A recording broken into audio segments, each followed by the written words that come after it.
Hello there, welcome back to Planet America's Situation Room. I'm John Barron. I'm Licciardello, and we've certainly got another situation. Some breaking news from Washington, D.C. President Trump evacuated tonight after a gunman opens fire. Shocking security breach outside of one of Washington's most high-profile events. As Donald Trump escapes another would-be assassin, we'll speak to one of the reporters in the room where it happened. And the Iran ceasefire holds, but peace talks have stalled while Trump gets sucked in by AI.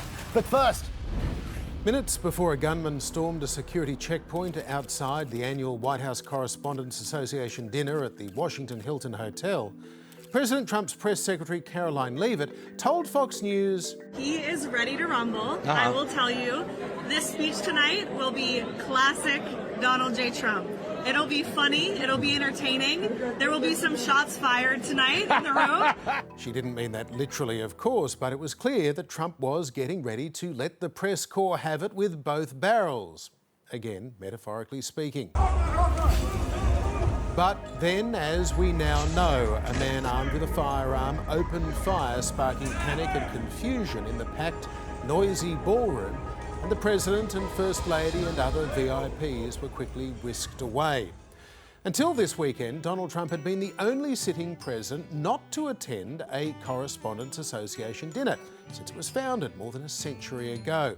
He spent his first term railing against what he called the fake news media, and he refused to show up and break bread with his perceived enemies. Appearing back at the White House press briefing room after the dinner and speech were cancelled on the orders of the Secret Service, a surprisingly jovial President Trump, still dressed in black tie and tux, suggested that his planned speech would now have to be rewritten. I was all set to really rip it. And I said to my people, this would be the most inappropriate speech ever made if I said what. So I'll have to save it. I don't know if I could ever be as rough as I was going to be tonight. I think I'm going to be probably very nice. I'll be very boring the next time. President Trump says the dinner will be rescheduled for some time in the next month. We'll soon see if his mellow mood lasts until then. While the latest act of violence involving the American president wasn't as close as his brush with death in Butler, Pennsylvania almost 2 years ago, it will no doubt revive some trauma for President Trump and those closest to him. Erica Kirk, the widow of assassinated conservative organiser Charlie Kirk, who was gunned down on a college campus in Utah last September, was among the guests huddled under their tables in the Hilton ballroom just after the shots were fired outside. Robert Kennedy Jr., the controversial Health and Human Services Secretary, his father Bobby, of course, was shot and killed in a hotel kitchen while running for president in 1968, was also among the officials to be hurriedly removed from that ballroom by the Secret Service, all serving as a reminder that gun violence in America reaches across political lines and can affect anyone, from a child walking to school to the President of the United States preparing to deliver a speech. Homicide, deadlier forms of domestic violence, and suicides, assassinations, accidents, firearms in total claim a massive human toll in the United States, as they have now for decades. Well, among the hundreds of reporters and White House correspondents at the dinner was Eric Garcia. He's the Washington bureau chief for the Indepth. He described how the night unfolded. Eric Garcia, welcome to Planet America. Can you cast your mind back to the events of last night, and when did you realise that something had gone wrong? We were on the salad course, and then they said, enjoy your meal. I was going to say hi to some of my friends at other news outlets. And then, I was sitting down with my colleagues at the Indepth, and we were just kind of joking around. All of a sudden, so this couldn't have been 30 minutes in. All of a sudden we hear pop, pop, pop, pop, pop. And I think the first time you wonder, okay, with the first pop you hear, you think, okay, what is that? The next two, you're like, oh God, I think that there's a shooter. And that immediately enters your mind because this has happened before. And so immediately everybody gets on the ground, everybody gets on the floor. We know what is happening. We know that there's a gunman, and all of a sudden, I'm right at the table, right by the main entryway where the color guards and everybody was coming through, and where you're supposed to go right down. And so all of a sudden you just see Secretary Hegseth, Secretary Bessent, Secretary Wright, and Secretary McMahon bolt through, get out of there. obviously it's national security. The Speaker of the House was there. So, thankfully the Speaker of the House was removed immediately. They evacuated the room. So we're there for about, I want to say like better part of an hour. And so that is really just what happened. So, Eric, this is a very unusual event and security situation, given that the president, the next in line, the vice president, and the next in line to become president, the Speaker of the House, are all in the one room at the one time. Absolutely. And what I should add is that Secret Service was exceptional in removing the president as soon as they heard the pops.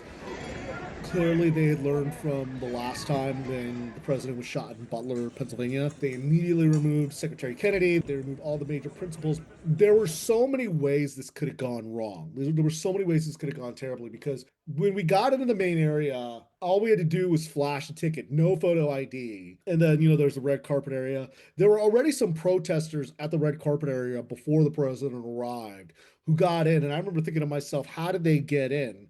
But then again, I thought, oh, there's no magnetometers.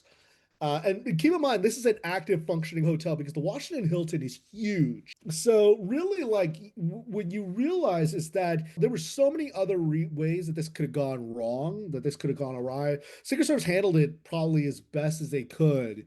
And then what happens is you go down the levels and then you go through the magnetometers, which are the metal detectors, and that's where you go. But again, Secret Service handled this probably as best as they could. Because this is a working, functioning hotel. So having been there, Eric, do you think it's fair to say that maybe because this event has been at this hotel for decades, there maybe was a little bit of complacency around the security? Absolutely. I mean, I think there might have been, there might not have been. I don't want to say they took it for granted, but I think that they thought that the standard protocol was just going to work without taking into account that, we are in a heightened time of political polarization. There have been multiple assassination attempts on President Trump's life. We are in the middle of a war right now. And I think that all those things need to be taken into account when you're considering security for events like this. Eric, we know from what the president has said, what the press secretary has said, that he was planning on giving a very aggressive speech attacking the White House press corps. But now that both the president, his administration, and the reporters have all collectively been sort of survivors of an attempted assassination, could this change the dynamic between them all?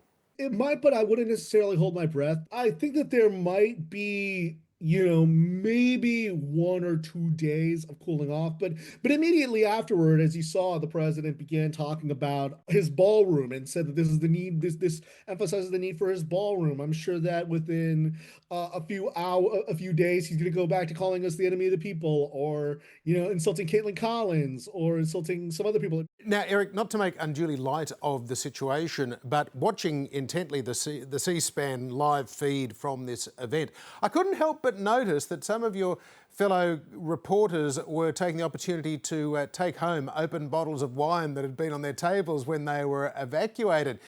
Did you do anything like that? Well, first off, I should say I'm 6 years sober. I'm going on 7 years sober, so I did not take a bottle of wine. But my whole feeling is, look, our news outlets pay for the tickets to go to this is, there's no such thing as a free lunch. There's no such thing as a free dinner. Our news outlets are paying for all of this food, and the nonprofits are. So if we're paying for the tickets, why not take some of them? I am going to admit, I stole a few burratas from some leftover salads just because I like cheese. I did swipe a dinner roll and a little ball of butter just to nosh on, just because we didn't have a main course. We didn't have, but still, we were protein deficient, man. So, Well, Eric Garcia, sincere congratulations on your sobriety, and thank you for taking the time to talk to us here on Planet America. Thank you so much. And John, Eric's probably right that the frosty relationship between the president and press is set to continue on. The alleged shooter's manifesto has been released, assuming it's authentic, and we saw when the president was asked about it by Norah O'Donnell on America's 60 Minutes, Trump's not exactly in a collegial mood. So-called manifesto is a stunning thing to read, Mr. President. He appears to reference a motive in it. He writes this, quote, "Administration officials, they are targets." And he also wrote this, "I am no longer willing to permit a pedophile, rapist, and traitor to coat my hands with his crimes."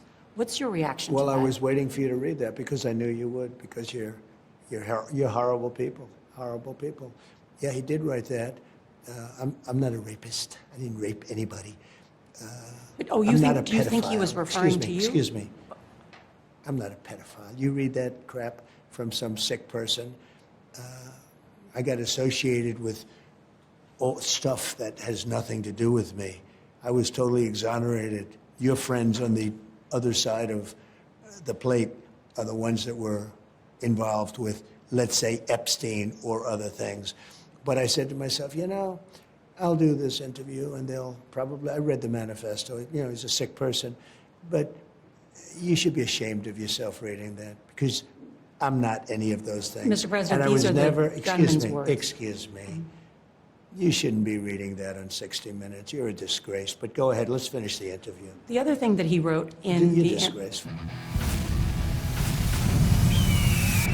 And now to the US war with Iran, where the latest round of planned face-to-face peace talks scheduled to be held in Pakistan collapsed before they even began for the second time in days.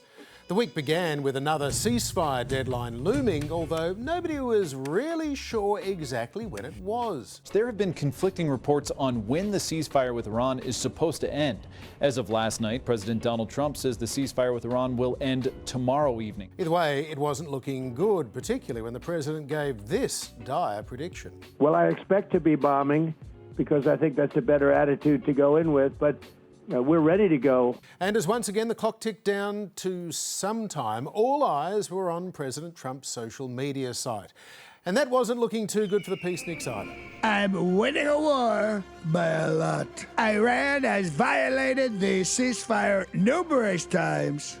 But then, after claiming Iran's leadership was seriously fractured and hadn't come up with a unified proposal, Trump announced that instead he would extend the ceasefire until such time as their proposal is submitted and discussions are concluded one way or the other. Although Trump resisted his usual urge to set another deadline, Chaz. Well, officially he resisted, John, but then Trump's people told Axios on the sly that Trump is willing to give another 3 to 5 days of ceasefire to allow the Iranians to get their shit together. And that was 5 days ago for those counting. This is the problem when you set 5 successive deadlines where you threaten people every single time with this kind of rhetoric. I just spoke with President Trump for about 20 minutes, and he told me if Iran does not sign this deal, the whole country is getting blown up. And that was 2 deadlines ago.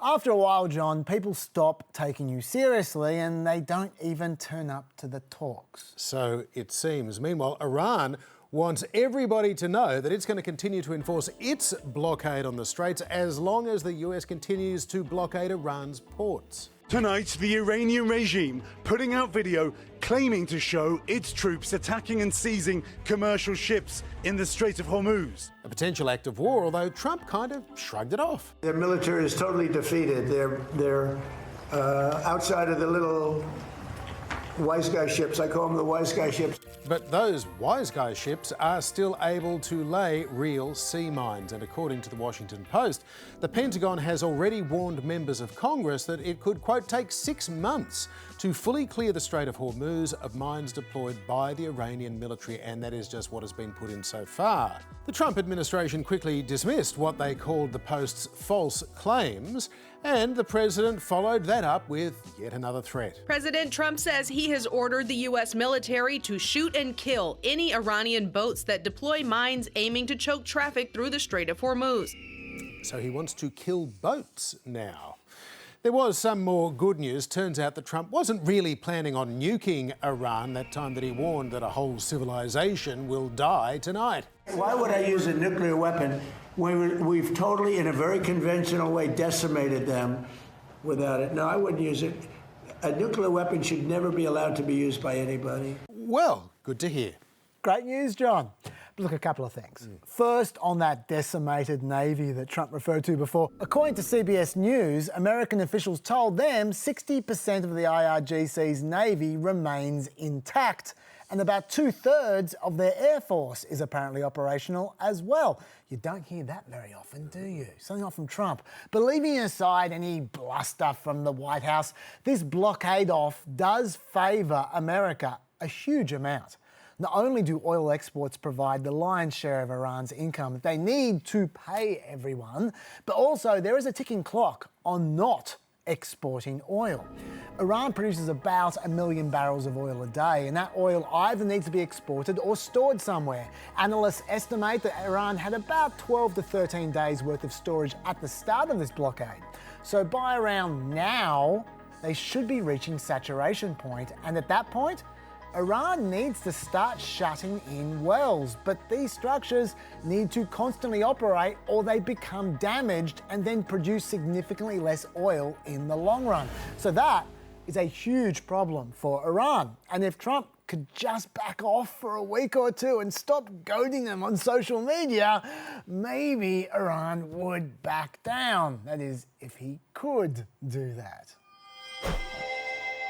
2 weeks ago, we told you about Trump's battles with the Pope. At one point, Trump argued that the Pope didn't care about the Iranian people like Trump did, and he started saying things, well, like this. Iran's going to execute 4 more protesters, reportedly, including the first woman protester. What do you tell Iran? Well, tell that to the Pope. Then, a few days later, that report of a woman facing execution in Iran morphed into this pro-Israel activist tweet claiming the Islamic Republic was preparing to hang 8 women, accompanied by these sus-looking glamour shots of the supposed women. Now, that claim went viral and was soon boosted by Trump, who posted, "To the Iranian leaders who will soon be in negotiations with my representatives, I would greatly appreciate the release of these women." And then the day after, Trump posted, "Very good news! I have just been informed that the 8 women protesters who are going to be executed tonight in Iran will no longer be killed. 4 will be released immediately and 4 will be sentenced to 1 month in prison. I very much appreciate that Iran and its leaders respected my request as President of the United States and terminated the planned execution." And Carolyn Levitt paid full tribute to Trump's amazing achievement. Only President Trump could save the lives of these 8 beautiful Iranian women who he has received direct word from the Iranian regime, or what's left of it, that their lives are going to be spared. Now that will happen thanks to President Trump because he's a humanitarian at heart. I know this will shock you, but not everyone believed Carolyn Levitt. The Iranian embassy in South Africa posted, "Hooray! Trump saved 8 AI-generated people!" And then they trolled the White House by suggesting 8 other Iranian girls are going to be executed in Iran tomorrow. Ask Trump to help with 8 obviously AI-generated faces. The media outlet of the Iranian judiciary said that Trump's empty-handedness in the battlefield has pushed him towards fabricating achievements from false news. But interestingly, it also said none of these individuals had received final death sentences and that some had already been released. Some have charges that, if confirmed, will ultimately result in prison sentences, they said. So Iran's own news service was saying that they were not AI. Interesting. And as it turns out, there is a reason for that. According to CBC, we analyzed each of the photos in this composite Trump shared. The women's faces were each placed on black backgrounds, modified from their original sources. Through reverse image search, we were able to match each of the images to the names of 8 Iranian women. So yes, the original photos had been altered. They were given stylized black backgrounds. They were given beauty filtering. They were given smoothing using AI retouching. They were AI enhanced for sure, but they were real women. These are the women's real photos. They are all real people who had real run-ins with the Iranian law after the real protests earlier this year. And at least this woman here, Bitta Hamati, has been sentenced to death for real. And according to Iranian human rights organisations, not only has she been sentenced to death, but these women have also been arrested, but under unknown charges or sentences. So we have absolutely no idea what situation they're facing. And these 2 women we really have no idea about. They've gone missing for months. Not so funny now, is it? The fact is, both Trump and Iran are lying about this story. And when you throw AI into the mix, it leads to a whole bunch of confusion and cynicism. And frankly, we simply cannot know the full truth. And John, that might be what a lot of our fact checks are going to look like in a few years' time. It's a brave new world, and we don't know the truth about it at all. Yeah, I'm glad I got out of the business a few years ago. Meanwhile, the revolving door that was very much a feature of the first Trump administration, where cabinet secretaries and White House staff were routinely sacked via tweet, is spinning again. Last week, Labor Secretary Lori Chavez-de Rima followed Homeland Security Secretary Kristi Noem and Attorney General Pam Bondi to be ushered out the door this year. Today's resignation comes after multiple allegations that Chavez-de Rima abused her position. Those allegations include having an affair with a subordinate and drinking on the job. Reports of investigations into her conduct began surfacing back in January. That's just the beginning, John. Chavez-de Rima also apparently took her staff to a strip club when they were on an official department trip, and she's also said to have asked staff to pay attention to her father and husband, which is particularly problematic because her husband was eventually banned from the Labor Department's headquarters after two women there reported that he had sexually assaulted them. And there is so much more. Sadly, we only have a half-hour show, so we can't fit it all in. But the important thing was Chavez-de Rima was due to be interviewed by the Inspector General about all of these allegations and so much more this week. And that, John, might explain the timing of her departure. Oh, so cynical. But just in case you were thinking that it's only female cabinet members getting shown the exit at the moment. This morning, Navy Secretary John Phelan is out, effective immediately. A Pentagon spokesman adding, "We wish him well in his future endeavors." So long, John. But Phelan's ouster as secretary comes, of course, as the US Navy is enforcing that blockade in the Strait of Hormuz. And according to The Guardian, it came because of a poor relationship with the Defence Secretary, Pete Hegseth, and a Pentagon view that John Phelan was moving too slowly on shipbuilding reforms that Trump personally wanted. Presumably the new Trump class of battleship. And there may be more sackings on the way. Politico reporting this week that Republican senators believe that Commerce Secretary Howard Lutnick, the Director of National Intelligence Tulsi Gabbard, and FBI Director Kash Patel could be at risk of leaving, voluntarily or not, describing President Trump as being, quote, in a bad mood and preparing to let a lot of them go. And if you were placing a large bet on prediction markets, which someone in the Trump administration almost certainly is, you'd like the odds of Kash Patel being the next official to get the boot. Citing more than 12 sources, The Atlantic is today reporting on a series of alarming alleged episodes during Kash Patel's tenure at the FBI that have led officials to fear that the FBI is not ready to handle the many national security threats the country's facing.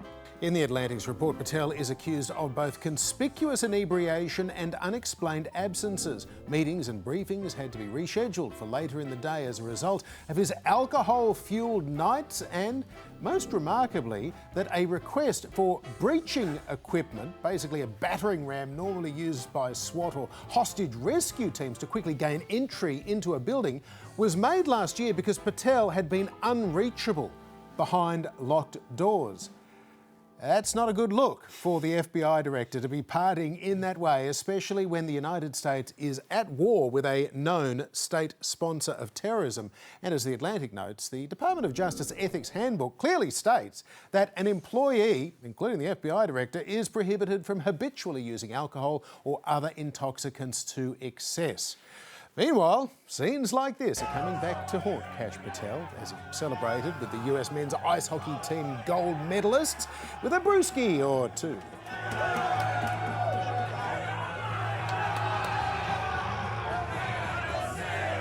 That little incident would have probably had J. Edgar Hoover rolling in his ball gown, Chaz. Although Director Patel does say this Atlantic report is fake news and he is suing them for $250 million. I'm on the job. I'm the first one in. I'm the last one out. I'm like an everyday American who loves his country, loves the sport of hockey, and champions my friends when they raise a gold medal and invite me in to celebrate. I've never been intoxicated on the job, and that is why we filed a $250 million defamation lawsuit. And any one of you that wants to participate, bring it on. I'll see you in court. John, this lawsuit's actually been filed in the same week as another lawsuit from Kash Patel was dismissed by a court. And that the lawsuit was also trying to sue people accusing Kash Patel of partying too much. In particular, they made this claim. What do you make of that he's just been a little less visible than I think a lot of people, Trump observers, expected he would be?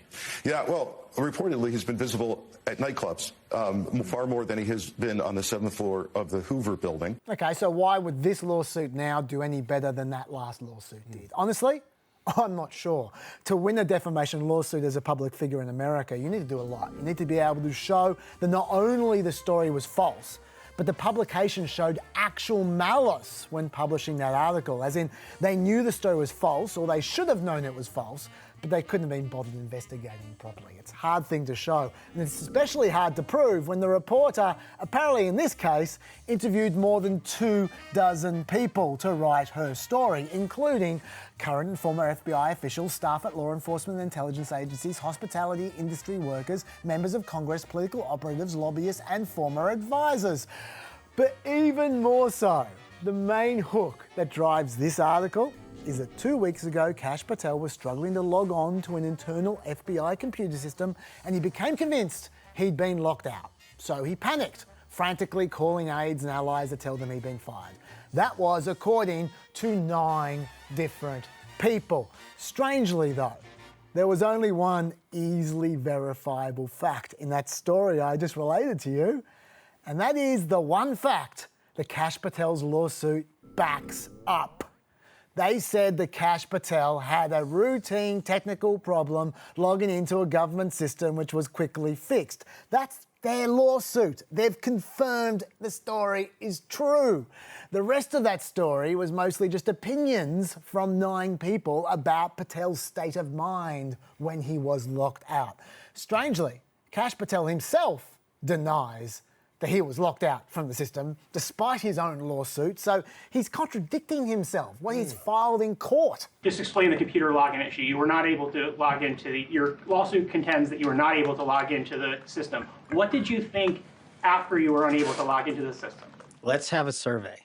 How many of you people believe that's true? The simple answer to your question is you are lying, and every time you do so, I've answered your question. It's simply as follows. I was never locked out of my systems. Anybody who says your lawsuit says the opposite. Your lawsuit contends. Anyone that says the opposite is lying. So I guess his lawsuit's lying then. This whole thing is a mess. Maybe he was drunk when he filed that lawsuit. Or maybe this is not about winning a lawsuit. Maybe it's about punishing reporters who criticise him, which would explain why when the New York Times wrote about Kash Patel's girlfriend earlier in the year, the FBI began investigating the reporter. Ironic, given the story had been about Kash Patel using bureau personnel for his personal services. Agents not only interviewed Kash Patel's girlfriend and examined databases for information on the reporter, but they recommended moving forward to determine whether the reporter broke federal stalking laws when writing her story. Not that any of that would necessarily bother Trump, but he is apparently not a big fan of drinkers. So we'll see how that goes for Kash Patel. One of the most brilliant minds of his generation. The drug costs are going down. He saw the world We're going to get the drug prices down, not 30 or 40%. in ways no one could imagine. We're going to get them down 1,000%. This flies at the face of 150 years of economic theory. The extraordinary gift Slash prices on drugs and pharmaceuticals by as much as 400, that set him apart 500, would push his mind and even 600%.